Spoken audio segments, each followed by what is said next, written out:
جو زندگی میں آپ زیادہ کام کرتے ہیں نا، موت کے وقت آپ کا زیادہ چانس ہے کہ وہی کام کرتے ہوئے آپ کو موت آئے. اور جو جملہ آپ نارمل یوز کرتی ہیں، بچہ تنگ کرے، کوئی غلطی کرے، منہ سے کیا جملہ نکلتا ہے ذرا سوچئے گا.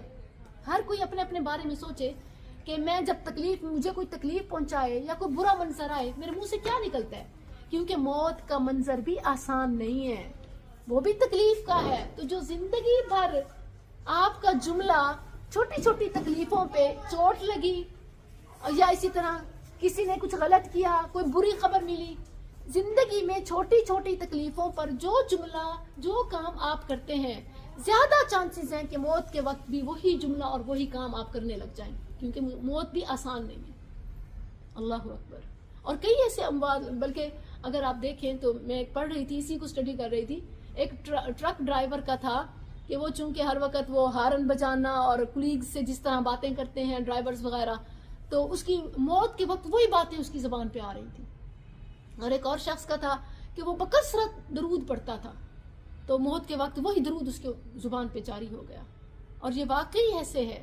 اور خاص طور پر دیکھیں اچانک کس طرح زندگی ساتھ چھوڑ جاتی ہے. اسی لیے ہمیں اپنے رب سے یوں دعا کرنی چاہیے، اللہم احسن عاقبتنا، اے اللہ ہماری عاقبت، اور عاقبت ہر کام کے انجام کو کہتے ہیں، یعنی ہماری زندگی کا اختتام اللہ اچھا ہو. اللہم احسن عاقبتنا، اے اللہ ہماری عاقبت یعنی زندگی کے اختتام کو، دنیا کے ہمارے جو فائنل ایک لاسٹ مومنٹ ہے، اللہ اس کو تو بہترین کر دے. یہ پتہ ہے کیوں اہم ہے؟ اللہ جب ہماری زندگی کو چیک کرے گا، فرام سٹارٹ نہیں، فرام اینڈ ہوگا. اور جس کا اینڈ اچھا ہوا اس کا انعام پکا ہوا، وہ تو نمبر لے گیا. آپ کو پتا ہے نا، first impression is the last impression. وہ فرسٹ امپریشن ہے کہ اس کا پہلا سوال اتنا اچھا، یہ کام کرتے ہوئے اس کی موت ہوئی، اور وہ ایون قیامت کے دن اسی کام کو کرتے ہوئے اٹھے گا. نبی صلی اللہ علیہ وسلم کا فرمان ہے، یبعث العبد علی ما مات علیہ، بندے کو اسی کام کو کرتے ہوئے اٹھایا جائے گا جس کام کو اس نے زندگی میں کرتے ہوئے چھوڑا تھا. اللہ اکبر. اچھا، یہ جو ہم کہتے ہیں نا کہ اللہ ہماری عاقبت اچھی کر دے، ہمارا انجام اچھا کر دے، بس اللہ خاتمہ بالخیر کر دے، اکثر دعا مانگتے ہیں خاتمہ بالخیر، یہ صرف کہنے کی نہیں، کرنے کی باتیں ہیں. کیونکہ جو شخص واقعی اپنی زندگی میں اکثر اوقات اچھے کام کرتا ہے، اسی کو یہ توفیق نصیب ہوتی ہے. یہ بائی چانس نہیں ہوتا، بائی چوائس ہوتا ہے.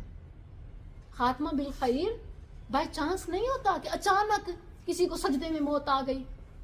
یہ ایسے اچانک نہیں ہوتا. جو اکثر اوقات سجدوں میں رہتا تھا وہی سجدے میں یہ فضیلت پاتا ہے کہ اس کی جان نکلتی ہے. اسی لیے امام بخاری کہتے ہیں کہ رکوع کی فضیلت بہت زیادہ ہے، تو رکوع کو لمبا کیا کرو. موت کا وقت معلوم نہیں ہے، کیا پتا کہ اسی میں جان نکل جائے، اور یہ بڑی فضیلت والی موت ہے. سبحان اللہ. اللہ عز و جل ہماری عاقبت یعنی زندگی کا اختتام بہتر فرمائے.